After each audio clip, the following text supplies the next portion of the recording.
Bugün sizə təqdim edəcəyimiz insan çox dəyərli həkimimiz, nevroloq Yeganə xanımdır. Yeganə xanım, xoş görmüşük. Təşəkkür edirəm, var olasınız.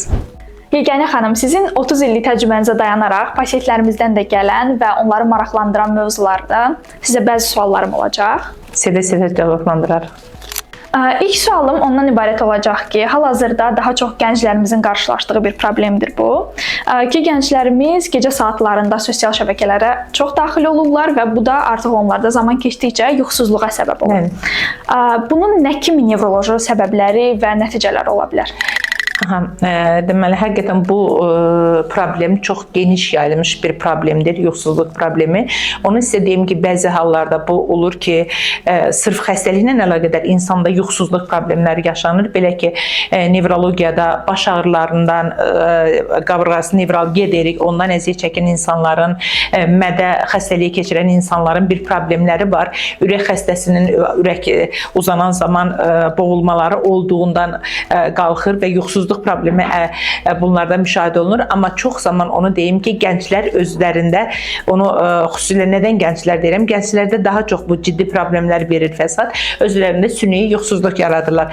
Belə ki, onlar düşünürlər ki, mən 8 saat yatmalıyam, normal olaraq 8 saat bizə yuxu rejimi tətbiq olunmalıdır. Amma onlar düşünürlər ki, bu yuxunu neçədə yatsalar, tutaq ki, belə deyək də, səhər 4-də yatacaqlar, saat gün orta 12-1-ə qədər. Bu qətiyyətli bir mənalı belə deyil. İnsanın yuxu rejiminin 3 fazası var. O fazalardan biri və birincisi başlayır saat 1-də.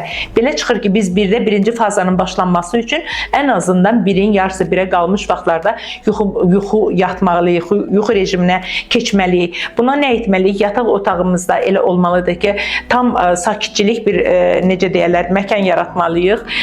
Oradakı pərdə, qoruyucu pərdələri elə etməliyik ki, otağa işıq sızması belə müşahidə olunmasın və telefon, başımızın bəlası olan telefonu söndürərək özümüzdən ən azı 2-3 metr kənarda saxlamalıyıq ki, bizdə olan, xüsusilə öz sahəmizdən danışırıq, epilepsiya xəstələrinin, baş ağrılarının, insult keçirmiş xəstələrin bir mənalı yuxu rejiminə ciddi fikir verməlidirlər. Çünki onlar gəlib deyən zaman ki, bu müalicəmizin sanki bir effekti yoxdur, dərinə gedən zaman baxırsan ki, bunlar düzgün yuxu rejiminə riayət etmirlər, düzgün qidalanmırlar, mövzumuzdan kənara çıxsaq da qidalanmırlar, düzgün qidalanmırlar, düzgün həyat rejimləri yoxdur. Ona görə bir mənalı, əgər biz sağlamlıq haqqında düşünürüksə, yuxu rejiminə çox diqqət yetirməliyik.